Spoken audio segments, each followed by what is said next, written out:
Mesdames et messieurs, bonsoir et soyez les bienvenus pour cette nouvelle édition de notre journal de 22 heures au sommaire de l'actualité.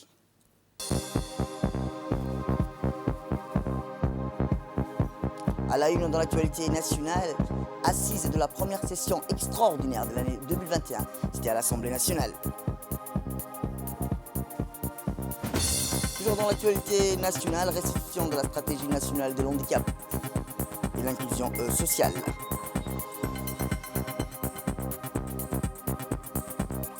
Enfin, dans l'actualité internationale, continentale, en Tunisie, les hôpitaux sont débordés par la nouvelle vague du Covid-19.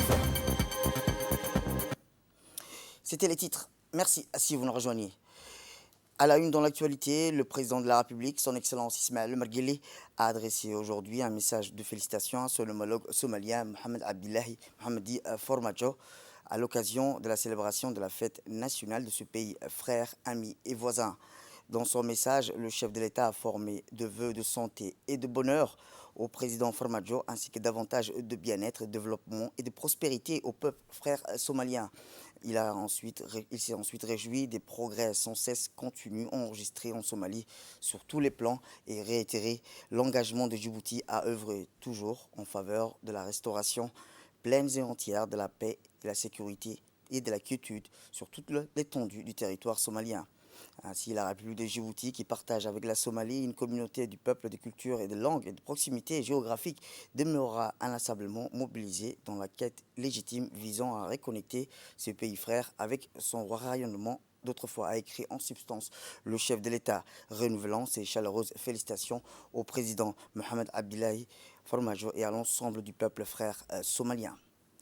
Eh bien, je vous le disais dans le titre, sous la conduite du président de l'Assemblée nationale, Mohamed Al-Ahmed, et avec la participation du Premier ministre, M. Abdelkader Khan Mohamed, des ministres et l'ensemble des parlementaires, la représentation nationale a tenu ce matin ses travaux de la première session extraordinaire de l'année 2021. Eh bien, cette assise a été présidée par le président de l'Assemblée nationale, M. Mohamed Al-Ahmed, en présence du Premier ministre, M. Abdelkader Khan Mohamed, des ministres et de l'ensemble des parlementaires. Sur la base des échanges et les principaux axes de discussion du texte portant sur les critères de vulnérabilité, du bénéfice et de l'assistance publique, de la sécurité alimentaire, des catégories sociales et de la couverture géographique, de l'assistance du point focal, de la conduite du programme d'assistance et des activités génératrices de ressources. Eh bien, une deuxième texte a été suscité des réactions relatives à l'impact sur les ménages et les règles de dysfonctionnement sur le réseau électrique, des conséquences et des études environnementales, de l'endettement, de l'énergie fossile, de l'énergie verte et la baisse du prix du EKVA. Le troisième point de discussion portait sur l'exclusivité de l'impression des documents officiels et administratifs de l'efficacité du décret présidentiel de la République octroyant la pleine obligation à l'administration et les établissements publics d'imprimer leurs documents auprès de l'imprimerie nationale de Djibouti.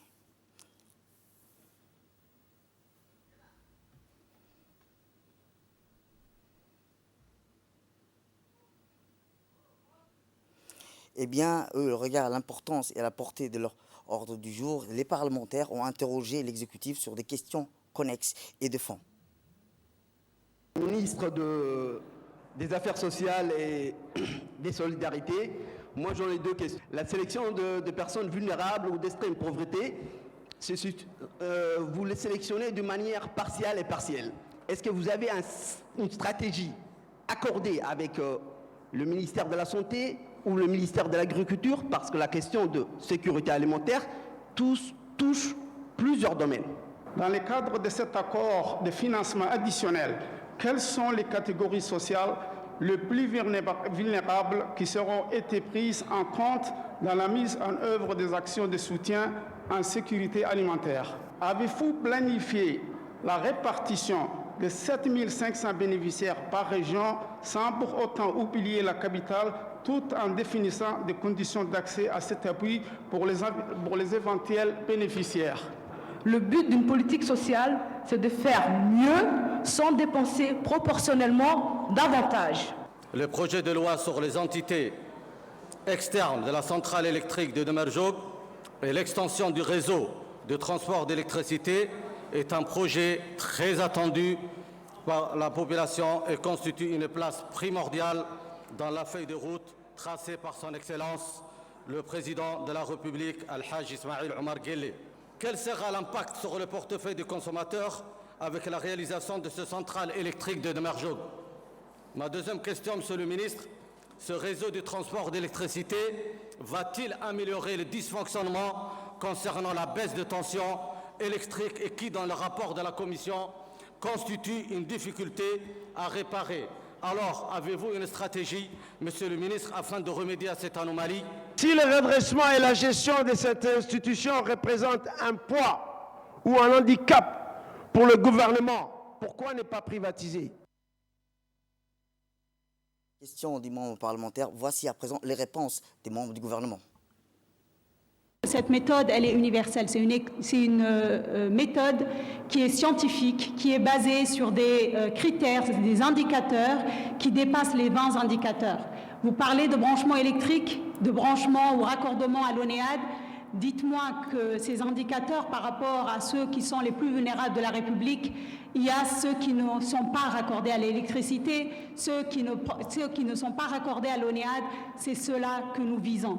Oui, il y a une stratégie que vous avez adoptée ici en loi, et puis elle a été suivie d'un décret de 2017-096/PR/CERS qui spécifie bien dans cette stratégie, qui est la stratégie nationale justement de sécurité et de la famille, de solidarité de famille, que tous les ministères sectoriels sont concernés de près et de loin. Ils sont en même temps dans le comité de pilotage, mais également dans le comité technique. Par rapport au rajout à cette rallonge budgétaire que nous demandons, ce qu'il faut savoir, c'est juste une indication parcellaire, c'est introductif, c'est que les 5000 ménages qui ont bénéficié sont tous du milieu rural. Exactement, tous sont du milieu rural et tout a été exécuté dans le milieu rural. Les 5 régions de l'intérieur ont été touchées. La rallonge que nous avons demandée, justement, c'est pour ne pas laisser nos populations également urbaines et périurbaines au bord de la route par rapport à cette aide qui a eu lieu. Donc c'est pour ça que ces 2500 visent essentiellement Balbala et Boulaos. Vous dites qu'il y a beaucoup de pauvreté.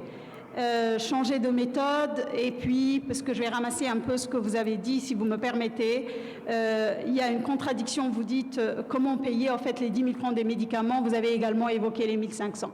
Je pense que moi-même, je vis avec 1500 francs par jour. 1500 francs par jour, monsieur le député, quand vous multipliez par 10, c'est 15 000. Quand vous multipliez par 30, c'est 45 000. 45 000, c'est plus que le SMIC. 45 000, ça permet de nourrir. Il y a de la pauvreté et il y en aura de la pauvreté. Je vais vous donner quelques chiffres. 2013, taux de pauvreté extrême, 28%. 2017, enquête EDAM, pauvreté extrême, 13%. Sur le plan national, 21%. Que la pauvreté extrême baisse année après année. La vision de Djibouti, c'est la vision de la République de Djibouti, c'est la vision du président de la République, et nous avons décliné ceci sous forme de 2 axes, en particulier de 4 axes, dont notamment la lutte contre la pauvreté, le développement du capital humain. Merci d'abord pour l'étude de ces projets de loi concernant le financement, sur la dernière partie du financement du projet de la centrale de Demerjoug. Comme vous le savez, monsieur le député Ibrahim, merci d'abord de reconnaître l'importante initiative du président de la République, le chef de l'État, chef de gouvernement, mais aussi l'ensemble du gouvernement pour d'abord pallier au problème du Covid, pour cette réponse forte du chef de l'État sur nos ménages à faible revenu durant la période de Covid. Je peux vous assurer que cette initiative des baisses du tarif, mais aussi du montant alloué aux ménages, a fait l'effet sur notre population à faible revenu et a touché plus de 54 000 abonnés, je peux vous dire, a touché plus de 400 000 personnes à Djibouti. Nous avons des chiffres de tension à Balbala qui sont dus à la mal-organisation des habitations, qui sont dus à la mauvaise urbanisation de ces quartiers, qui sont dus à, sincèrement et honnêtement parler, nous n'avons pas une route pour faire passer le transport d'électricité. Nous n'avons pas de place pour construire des postes de transfo. Chose que nous demandons et que nous demandons que les DD s'efforcent à demander tout le temps, de dégager les routes, de revoir l'urbanisation de la ville de Djibouti, mais de Balbala aussi, pour que chaque foyer ait une électricité. Vous savez, cette source de financement est sur plusieurs parties. Sur plusieurs parties. Donc, nous avons d'abord ramené sur ces financements de centrales de Merochouk, des financements sur les fonds koweïtiens, les FADES, les fonds saoudiens, et aussi un apport personnel d'à hauteur de 5,5 millions de l'électricité de Djibouti. Donc, je vais répondre globalement sur ce. Les DD n'a pas de problème de liquidité. Les DD peut subvenir et développer ces projets. C'est une réalité. Je peux vous dire aujourd'hui que pour tout développement et infrastructure d'un pays, il nous faut des infrastructures répondant aux besoins économiques du pays. C'est vrai, l'imprimerie nationale a l'exclusivité. Il y a un décret en 2018 qui stipule l'exclusivité de l'impression, tout ce qui est impression des établissements publics et de l'administration centrale doivent se faire uniquement à l'imprimerie nationale. Ça, c'est vrai. Ce décret n'a pas encore été bien respecté. Je suis en train de discuter avec mes collègues, avec l'appui du Premier ministre, pour que ce décret soit respecté, Inch'Allah Ta'ala, à partir de cette année 2021. On est en train, avec le ministre du Travail et le ministre du Budget, de revoir un peu ces déficits, cette dette de l'imprimerie nationale, comment on peut l'épurer, comment on peut établir une dette croisée entre l'impôt et la CNSS. Cette discussion est en cours et bientôt elle va être aboutie, Inch'Allah Ta'ala. L'imprimerie nationale est en train de se redresser. Eh bien, le Premier ministre a tenu un discours lors de cette séance plénière. Écoutons le Premier ministre. On doit rester calme. Posez vos questions, il n'y a pas de souci. Vous posez toutes les questions. Mais après, quand les membres du gouvernement répondent à ces questions, il faut quand même arrêter de protester. On pose des questions de fond, et là, les membres du gouvernement sont à vos dispositions pour vous répondre. Le ministre a un peu effleuré l'énergie renouvelable qu'il est en train de mettre en œuvre. Et dans ce projet-là, il y a déjà quelques années, on nous a posé des questions sur l'indépendance énergétique. Notamment, vous dites que vous amenez les lignes électriques de l'Éthiopie, et si l'Éthiopie, un jour, il nous refuse, qu'est-ce qu'on va faire? Je vous ai dit à l'époque déjà, peut-être que vous n'étiez pas encore député, mais j'ai dit à l'époque qu'il y a des centrales électriques qui seront développées dans le pays pour essayer d'avoir cette indépendance énergétique nous-mêmes. Tant qu'on peut, on peut tirer, mais s'il y a un problème, il faut que nous-mêmes, nous sommes capables de produire notre propre énergie. Et c'est cela, actuellement, qui est actuellement en cours. Et c'est la raison pour laquelle, effectivement, nous avons emprunté, effectivement, mais c'est pour faire une centrale en biocarburant, hein, c'est marqué, 50 MW en biocarburant. Ça ne veut pas dire que c'est du fuel. Cela veut dire que associer les carburants d'origine fossile plus les carburants d'origine comme la biomasse, le végétal et ainsi de suite qui sont associés à cela, ce qu'on appelle le biocarburant. Donc il est moins polluant que le carburant d'origine uniquement fossile. Notre pays est candidat à obtenir le crédit carbone au niveau de l'environnement, puisque vous parlez de l'accord de Paris. Eh bien, durant la cérémonie, le président Le président du Parlement a rappelé que l'admission des députés suppléants faisait rappel notamment à des droits et prérogatives inhérents à l'office du législateur. Écoutons le président de l'Assemblée nationale. Ainsi arrivé à un moment important dans la vie démocratique de notre hémicycle. Notre session ordinaire s'achève après de longs mois de travail acharné et de dévouement pour être à la hauteur du mandat que nous ont confié nos compatriotes. Mais avant d'aller au cœur de nos travaux législatifs, le moment m'impose de faire un arrêt sur le temps fort que notre pays a vécu ces derniers mois. Il s'agit des échéances électorales d'avril dernier. Dans leur infinie sagesse, nos compatriotes ont décidé de confier une nouvelle fois les rênes du pays à un bâtisseur, un visionnaire et un homme providentiel, son Excellence M. Ismaël Omar Guelleh. Un suffrage universel dont l'immense majorité a fait le choix de reconduire le président de la République qui n'a plus à faire ses preuves dans la gestion des affaires du pays. Un pays qu'il a porté sur ses larges épaules ces 2 dernières décennies. Un pays qu'il a fait émerger et placé sur une orbite de développement et de croissance exponentielle. J'aimerais saluer la maturité du peuple de Djibouti qui a su démontrer sa sagesse et sa sérénité lors de ces moments de vérité. Mesdames et messieurs, l'Assemblée nationale qui se veut être la maison du peuple a toujours soutenu l'engagement sans réserve du président de la République dans son œuvre patriotique. Cet engagement, nous le renouvelons aujourd'hui de manière solennelle et déterminée.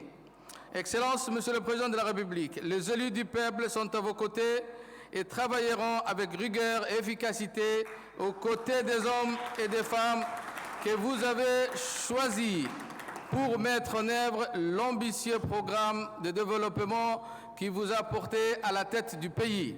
Nous sommes fiers et heureux du renforcement de la place des femmes dans l'équipe dirigeante. Permettez-moi d'adresser mes vœux le plus chers à la nation, à ses forces de sécurité et de défense, à ses dirigeants et à toutes les composantes. Ce moment est l'occasion pour moi d'avoir une pensée pour les pères fondateurs de notre belle République.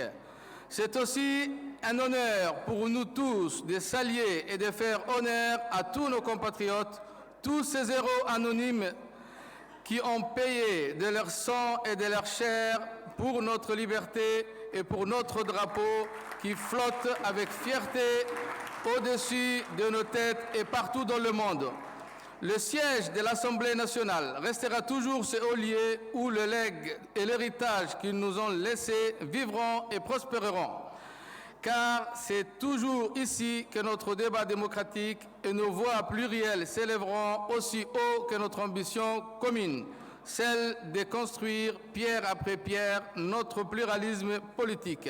Mes chers collègues, cela m'amène à vous souhaiter une trêve parlementaire studieuse et nécessaire. Car aujourd'hui, le chef de l'État a décliné son programme pour faire avancer le pays sur la voie du progrès et du développement.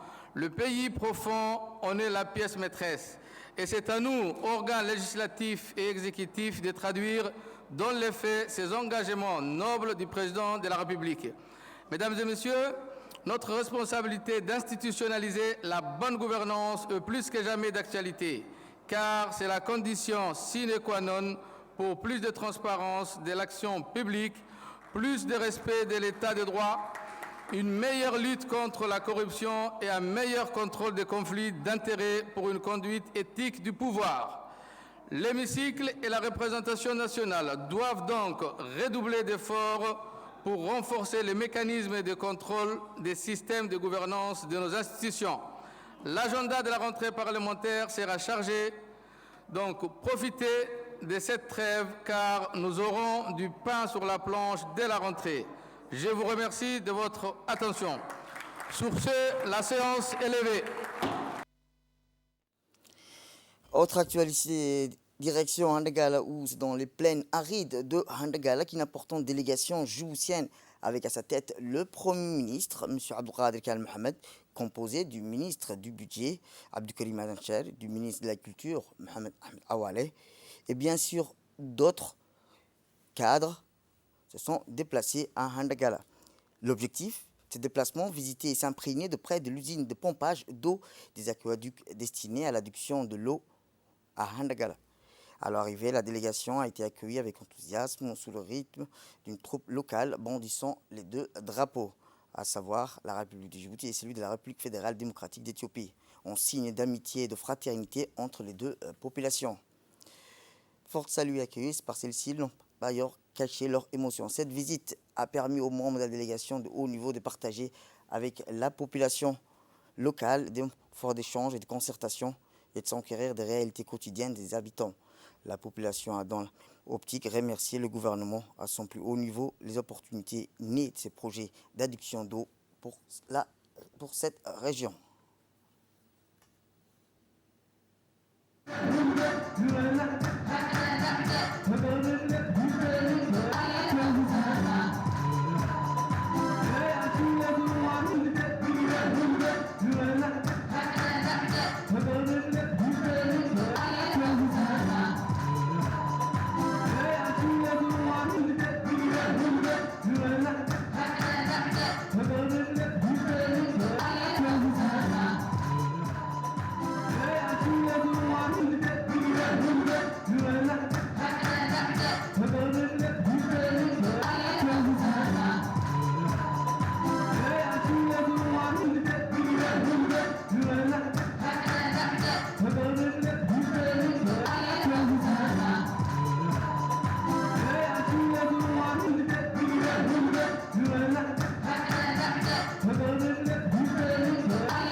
Eh bien, toujours au cours de cette visite à Handagala, la délégation conduite toujours par le Premier ministre, M. Abdelkader Kal Mohamed, a visité l'usine de pompage d'eau et des aqueducs connue sous le nom de Kulan Valley. Comme l'objectif de cette visite est de s'enquérir du fonctionnement du réseau d'adduction d'eau potable. L'usine de Kulan Valley, la délégation visite d'une part la salle de télégestion, d'autre part la filière de traitement d'eau. Visitant les installations où des explications détaillées leur ont été présentées par les responsables de la gestion. La station de traitement et de pompage qui n'est pas à son plein potentiel.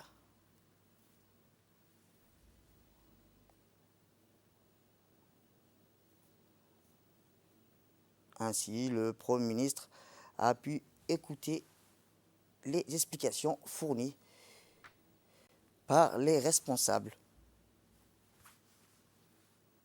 de ce pompage d'eau. Et si nous sommes Usine de pompage d'eau et des aqueducs connue sous le nom de Kulan Valley, notre équipe sur place a pu recueillir les impressions du Premier ministre. donc à la station Kulan Valley qui est alimentée en énergie et où les eaux de forage arrivent ici à ce niveau-là. À partir de là, ils sont refoulés sur la station de Handagala. Et à partir de Handagala, les réservoirs de Handagala, ils sont refoulés sur Ali Sabié et Djibouti, ainsi que Dekil. La question est le suivant. Nous avons vu des installations qui sont pour le moment en bon état, sauf que le problème qui existe, c'est que le maximum de forages ne sont pas exploités. Ces forages ne sont pas électrifiés. Donc maintenant, nous allons tout mettre en œuvre pour que, effectivement, tous les 28 forages soient électrifiés. Pour le moment, il n'y a aucun forage électrifié. Ce sont des groupes électrogènes qui passent d'un endroit à un autre. Tout à l'heure, on m'a montré ici derrière moi que sur les 28, il y avait 7 forages qui fonctionnaient avec des groupes électrogènes. Et ça, c'est très urgent. Il faut qu'on mette de l'électricité sur tous les forages et nous allons y mettre les moyens. Retour à Djibouti où le ministre de l'Éducation nationale et de la formation professionnelle, M. Moustapha Mohamed Mahamoud, a parrainé aujourd'hui une cérémonie de signature d'un accord de financement pour la scolarisation des enfants et l'autonomisation des filles en milieu rural sur financement du gouvernement français. La cérémonie s'est déroulée en présence de l'ambassadeur de France à Djibouti, M. Arnaud Guillou, la représentante de l'UNICEF à Djibouti, Mme Melva Johnson, le directeur général de l'AFD, Stéphane Collignon, le conseiller de la coopération et action culturelle de l'ambassade de France à Djibouti, Stéphane Gallet, le secrétaire général du MELFOB, M. Mohamed Abdallah Mayoub, et des hauts cadres responsables ont également pris part à cette cérémonie. Eh bien, ce projet doit apporter des réponses adéquates à la problématique de la scolarisation des enfants, l'autonomisation des filles en milieu rural. C'est la représentante de l'UNICEF à Djibouti, Mme Melva Johnson, qui assure également la présidence du groupe local des partenaires de l'éducation. Elle a souligné combien ces projets développera le mécanisme de collaboration entre l'AFD, le MENFOP, l'UNICEF pour résoudre cette problématique. Une étude de faisabilité financée par la France au bénéfice de l'UNICEF et au bénéfice du ministère de l'Éducation nationale, avec deux objectifs majeurs. C'est celui de répondre pour les jeunes enfants à la situation de vulnérabilité d'un certain nombre de populations, notamment en province, dans les régions de l'intérieur, et notamment la question de l'éducation des filles et des petites filles, qui est un défi partout dans le monde, mais aussi naturellement à Djibouti, et puis de préparer le plan national de l'éducation sous le leadership du ministre pour préparer, dans le fond, l'avenir de Djibouti. Donc c'est un enjeu absolument majeur qui a été rappelé par le président de la République pendant sa campagne électorale au bénéfice de la jeunesse djiboutienne. La France est vraiment très heureuse d'être au cœur de ce projet qui pour nous est absolument essentiel. Ce n'est qu'une première étape. Cette étude, elle va être faite dans les toutes prochaines semaines, mais à l'appui des conclusions de cette étude, faite conjointement par un cabinet de conseil avec l'UNICEF, avec le ministère de l'Éducation nationale, eh bien, nous serons en mesure de prendre des décisions de financement très importantes d'ici la fin de l'année au conseil d'administration de l'Agence française de développement. Et la France est vraiment très fière, avec ses partenaires, d'être au cœur de cette problématique de l'éducation et de la préparation de l'avenir de Djibouti. Eh bien, de son côté, le ministre de l'Éducation nationale, de la formation professionnelle, M. Moustapha Mohamed Hamoud, a longuement souligné l'importance de ce projet qui renforcera, a-t-il dit, les qualifications et les compétences de la jeunesse et des forces vives afin d'apporter une main-d'œuvre plutôt qualifiée et abondante, accompagnant l'essor économique du pays. Écoutons le ministre. La problématique que nous abordons ce matin est une problématique assez transversale parce que le ministère de l'Éducation nationale, un ministère qui à la fois est chargé de l'enseignement général mais également de l'enseignement technique, et la problématique de la scolarisation des filles est aussi vraie dans l'enseignement technique également dans l'enseignement général, puisque il faudrait qu'également il y ait plus de filles scolarisées dans la formation professionnelle, notamment dans le secteur de l'industrie, parce que essentiellement lorsque nous orientons les jeunes filles, on oriente vers le secteur tertiaire et de moins en moins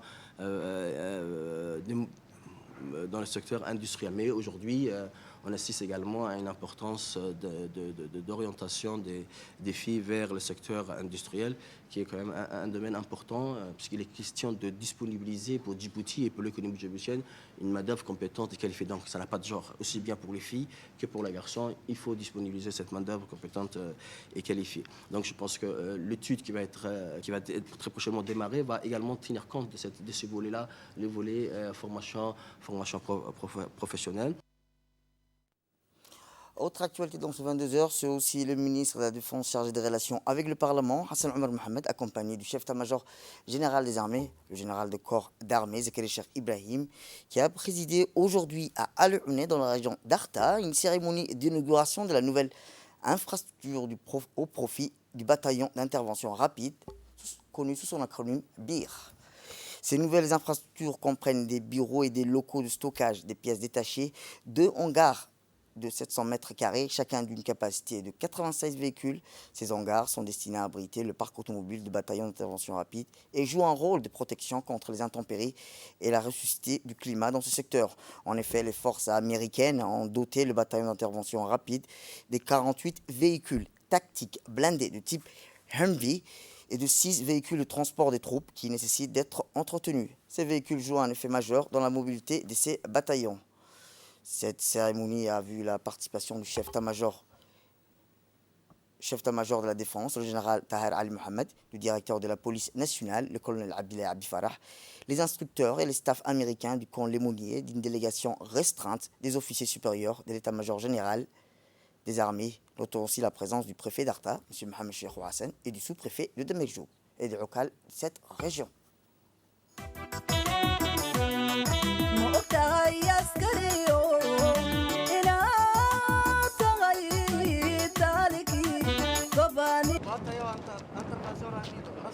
Avec de l'amour de génie, bâtiment, aux ordres de monsieur le ministre. حاجة ضمن محمد وكقاضي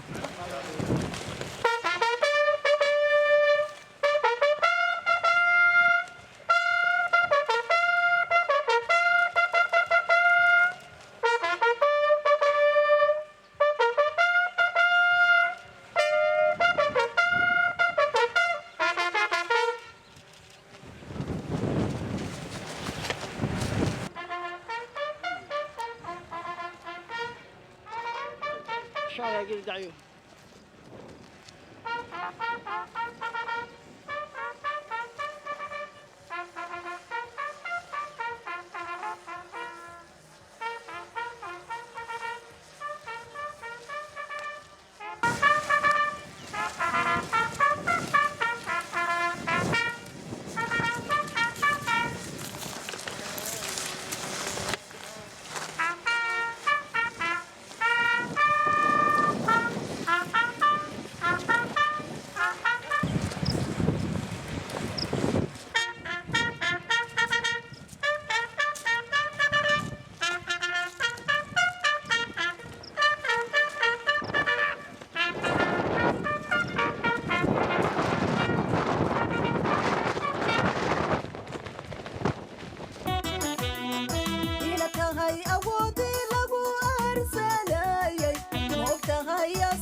Eh bien, dans son allocution, le général a d'abord félicité les responsables du service génie-bâtiment et l'engin génie des forces armées djiboutiennes pour leur travail remarquable, a-t-il dit, effectué ainsi.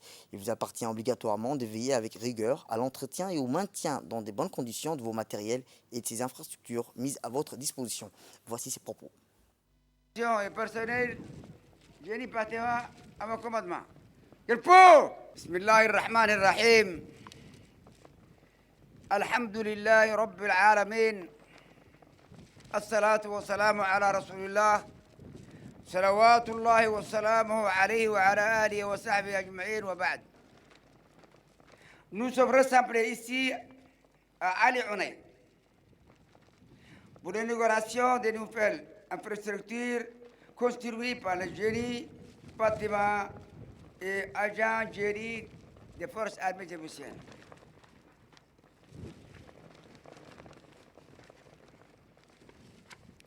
Il s'agit des hangars, des bureaux, des magasins. Il vous appartient obligatoirement de payer avec rigueur à l'entretien et au maintien dans les bonnes conditions à vos matériels et à ces infrastructures mis à votre disposition. À cette occasion, je tiens à féliciter le personnel des services ayant achevé les travaux de ce chantier, en particulier les chefs de service génie-bâtiment et ses personnels, que j'encourage à maintenir leur effort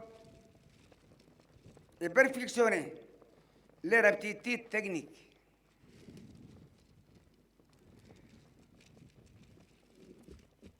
Il est rappelé que la bataille d'intervention rapide a été créée sur directive de son Excellence, Monsieur le Président de la République, et chef suprême des armées.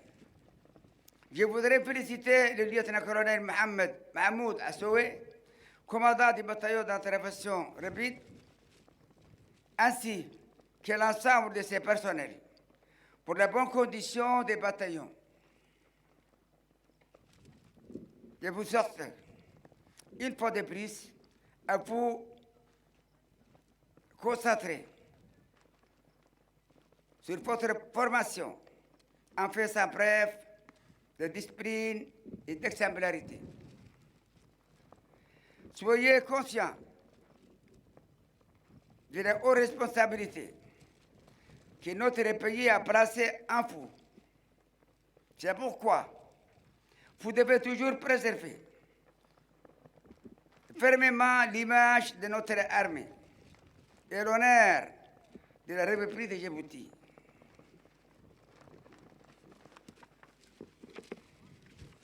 Il s'agit aussi, il est de votre devoir de garder de très bonnes relations avec les populations de cette localité Al-Ounay. Je ne manquerai pas, une fois encore, de vous remercier, chaleureusement, Monsieur le ministre, pour votre engagement et votre disponibilité permanente aux côtés des forces armées, et nous sommes fiers.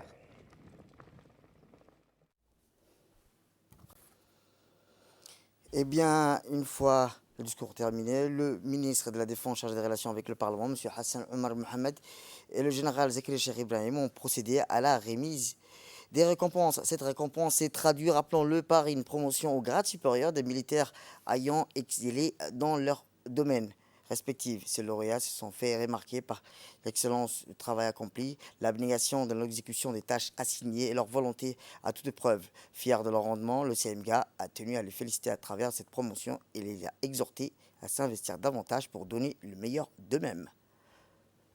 Et force de constater que le bataillon d'intervention rapide témoigne de la volonté et la stratégie militaire du président de la République, M. Ismaël Omar Guelleh, chef du gouvernement, chef suprême des armées, concrétisé par le chef d'état-major général des armées. Le bataillon d'intervention rapide se veut le noyau offensif des forces armées djiboutiennes. Créé en 2017, le bataillon est conforme au format du commando marin américain d'unité d'élite des forces américaines formé par des instructeurs américains. Ces bataillons peuvent se disloquer en plusieurs unités pour une meilleure mobilité et peut être projetable à tout moment, aussi bien à l'intérieur du pays qu'à l'extérieur.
Oladi Et bien après la cérémonie de décoration, c'est poursuivi par un buffet offert par le commandant militaire dont Serena Banfou, le groupe folklorique harbi animé par des chants et danses patriotiques. Cette cérémonie s'est clôturée par, d'habitude, par la traditionnelle photo de famille.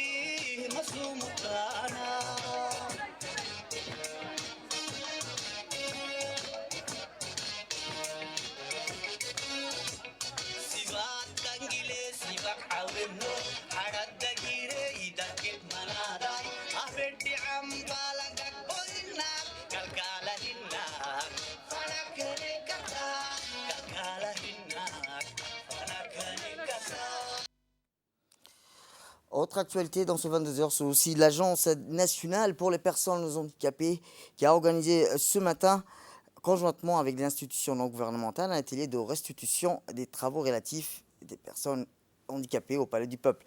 Cet atelier qui a été présidé par le directeur général de la NPH, M. Doual Saïd Mahmoud, et différents cadres des institutions gouvernementales et non gouvernementales ont également pris part aux travaux de restitution sur la stratégie nationale handicap. L'objectif de cet atelier s'inscrit dans le cadre de l'harmonisation de la loi relative à la promotion et à la protection des personnes à besoins spéciaux à Djibouti.